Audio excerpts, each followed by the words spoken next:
Hello, everyone, and welcome to the Brighter Together podcast. My name is Janet Courtney, and my guest today is Rachel Bratter. Rachel is the Director of Special Services at Region School Unit 21 in Kennebunk, Maine. Rachel, thank you for joining us today. Thanks for having me. So tell us a little bit, Rachel, about Region School Unit 21 and what you do there. Well, we're a coastal Maine school district. Kennebunk Port is part of our school district, and that's a really popular place for vacationing. We're about a half an hour from the New Hampshire border. I think it's about 6 hours to the Canadian border if you follow the coastline. Here in our school district, we have 6 school buildings. There's 4 elementary buildings, a middle and a high school. Under my sort of purview and supervision is the special education students, 504 students that are gifted and talented, and then our multi-language students also fall under me. You have a big job. I do. And the person who was here before me was here for upwards of 25 years. So I'm the first transition. This is going to be year 2 at the end of July. So. Well, congratulations to you. I'm sure that was big shoes to fill. Yeah, but I'm sure you're doing it with grace. I bet you are. So, okay. So, what do you think, with stepping into a position like that, what is your biggest challenge right now? Well, I think that initially stepping into this, it was big shoes to fill. And so a lot of it was, building relationships. There's a lot of past practice here. Coming from working in New Hampshire in special education and then into Maine, there's some differences in the way that things are done. New Hampshire is very advanced in some areas, and Maine, for example, we in New Hampshire had years and years and years of preschools, and right now I am lifting to add preschool as a part of our FAPE obligation. The whole state of Maine has been tasked with this. By 2028, everyone has to have FAPE obligations covered for 3 and 4-year-olds. And so last year when I got here, we added a universal preschool classroom for 4-year-olds. So I have about 150 4-year-olds that are now in the building, anywhere from general education to special ed. There's some, more advanced students over there. We have a handful of students that English is a second language for them. And we're looking at joining the cohort. We're part of it right now. And starting in July, we'll start taking on FAPE responsibility for 3-year-olds. So that was a big difference, but it's something that I really find value in. Those early interventions make all the difference when they roll into our classrooms. They really need that. And so getting this underway and in place, but you want to make sure that it's the right fit. And it's been revitalizing for my why do I love what I do. So it's been great. Mm-hmm. So the 3 and 4 years olds, for those that don't know, are the ones that can kind of get lost, right? Because you have your 0 to 3 programs, and then you have kindergarten on an IEP. Will they be actually in, because you talk about FAPE, so they will actually be on an IEP? They will. Or are you doing other programs as well? Like I know there's MTSS, RTI, stuff like that. How's that?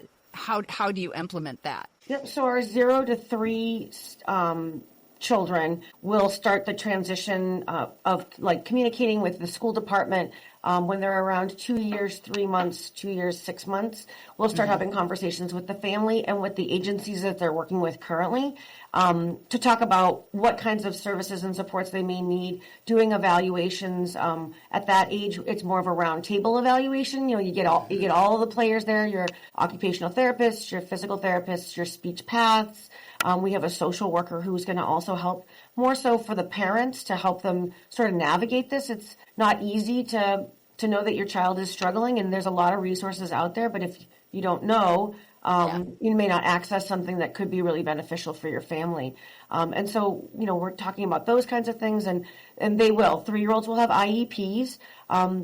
Sort of the interesting caveat is that we are going to do push-in services if students or if these children are in childcare or educational settings somewhere else. So, for example, if mom and dad work and they go to the child care center that's at their facility that they work at, we're going to try to send our services there using our own resources and possibly contracted service providers. And then when they turn 4, they're welcome to enroll. We're a full day pre-K classroom. And so if they can't enroll for some reason and they have to go again to a facility that maybe has morning care and after school care, which is, when parents are working full time, that can be a big hurdle for them. And again, pushing in those services. But then for families that maybe their children aren't participating in something like that, maybe they're home with other siblings, they'll have drop-in services available. So we'll have a similar to like a doctor's office, they'll be able to come to the door, they'll hand off their child to one of our providers, and then they'll receive their services, and then they'll come back and get them. Gotcha. Interesting. That's really great. That's really great. The sooner the better, right? I'm a speech therapist, as we've talked about, and it's amazing. It's so important that kids are identified so much earlier, and they end up on an IEP a lot shorter time. Are you guys seeing that as well?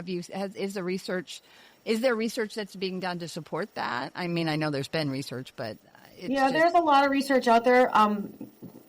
Not a proud moment, but Maine is the very last state to take on preschool.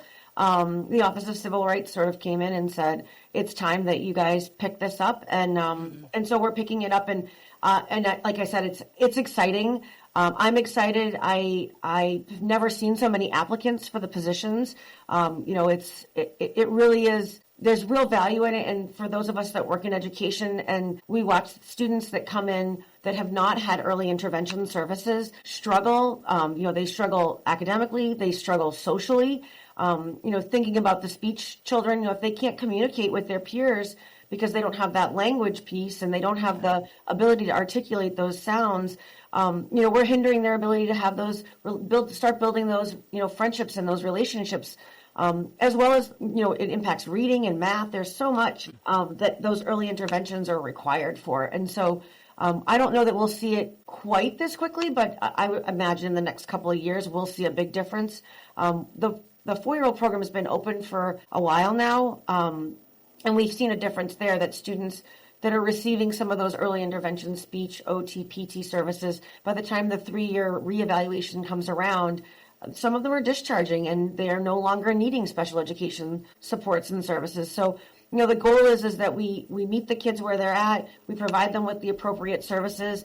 When they're this little, the expression is, hit them hard, get them as much service as you can when they're little, so that when they're older, they don't have those.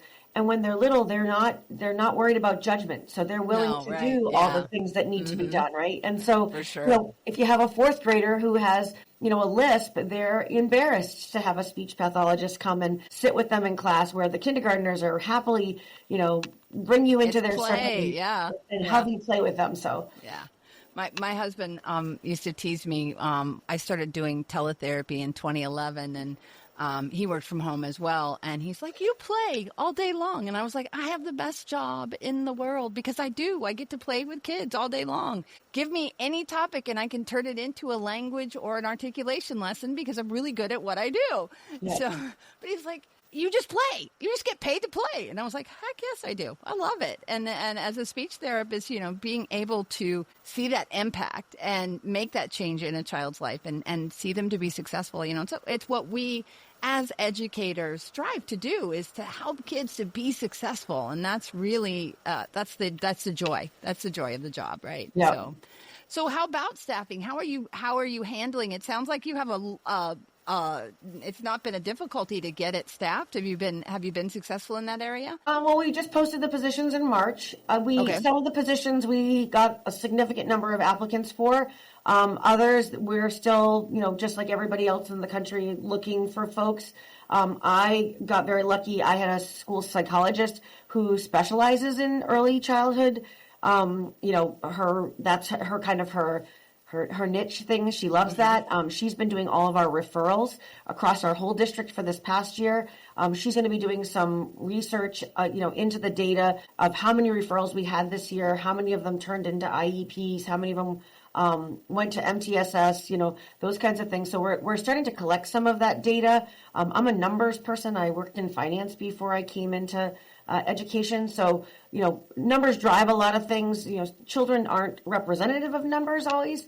So you have to look at the whole child, but having some of those numbers, I think, helps the staff see, that the work that they're doing is really, it's making an impact and it's good work. And that makes a difference. But I have time. I mean, I wanted to get our slots open as fast as possible. We just hired a handful of case managers for folks that were retiring. So we're working our way through. It's this time of year is tricky with budget season and bringing on a preschool, and now we're trying to hire and close out the end of the school year. There's just we do a lot of transition meetings because we're bringing in kids from other facilities to come in for pre-K. It's busy. We're busy. Yeah. A lot of moving parts. I bet you have a great supportive staff. And I think too, when you have those numbers, it makes boards happy and it makes superintendents happy. And, when you can see that there's a positive input, plus it makes parents happy. The children that are served, they get to do better. It's fantastic. I love that. So what would you say is one thing you would tell parents that they could do to encourage more learning at home?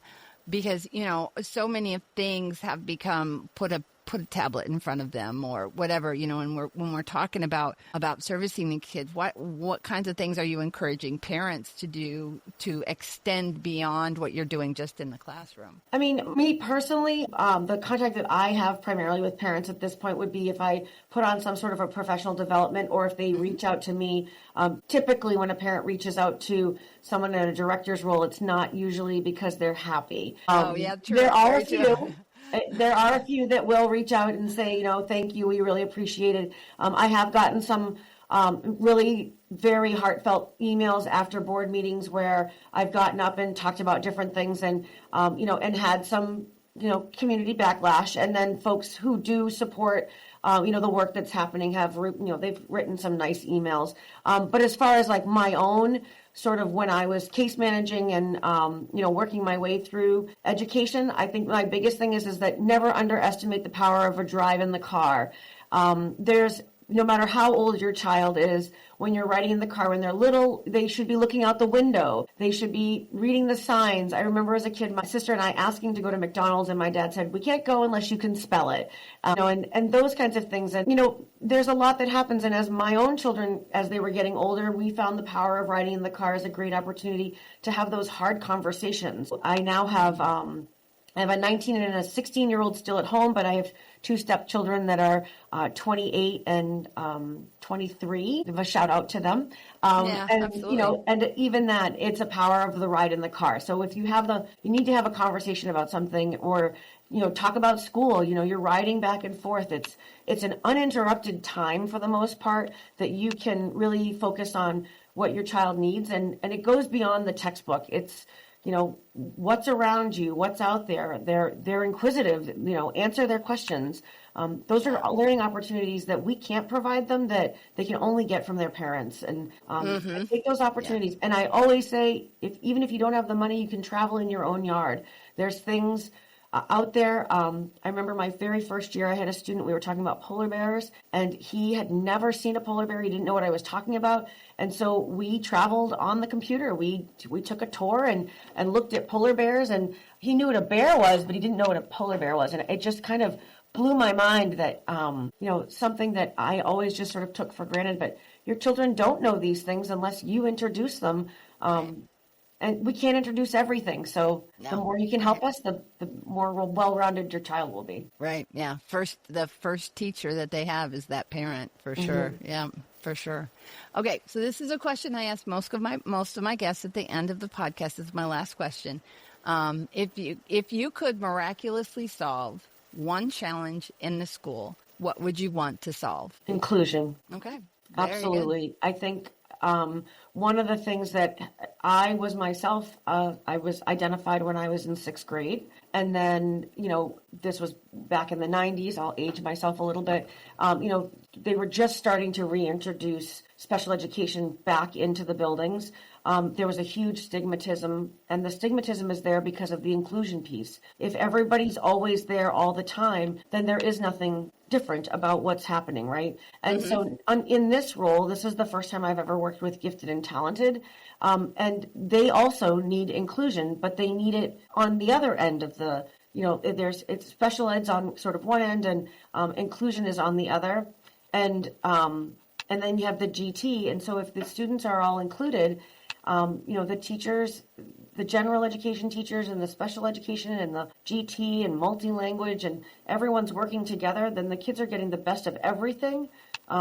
It's a dream. I know it'll happen eventually, but we're working on it. And, it's hard sometimes to bring people along. Yeah. It's hard to change the status quo, isn't it? And I agree with you. It's like somebody's only different if you point it out and make it seem different.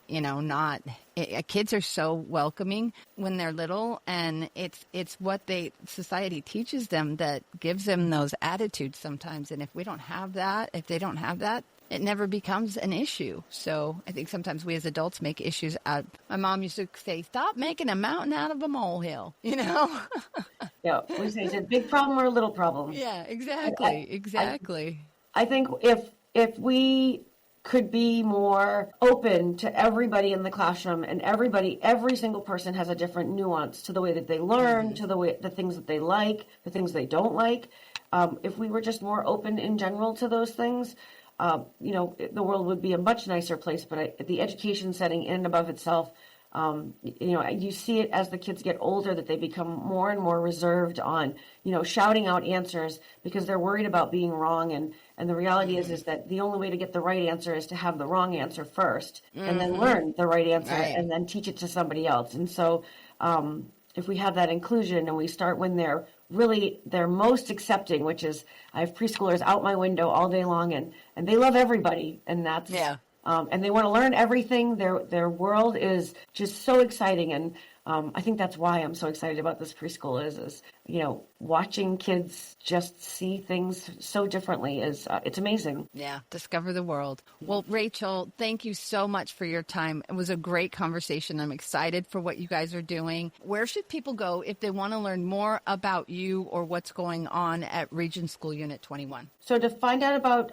there's a little bit of a bio on me, and there's also our website. So it's www.rsu21.net. And on there, we have a video. Something unique about our school is that we currently are the only school district in Maine that has a female Black superintendent. She has since given her resignation. She will be leaving us, and she's from North Carolina, so she's going home. But she's got some great videos on there that can show some of our students kind of in action. We're a unified championship school, so. There's stuff on there about that. So and the preschool. So just about anything. And there's beautiful pictures of our community. Great. Thank you so much once again, Rachel. It's been a pleasure to speak with you. And I look forward to hopefully someday meeting you in the future.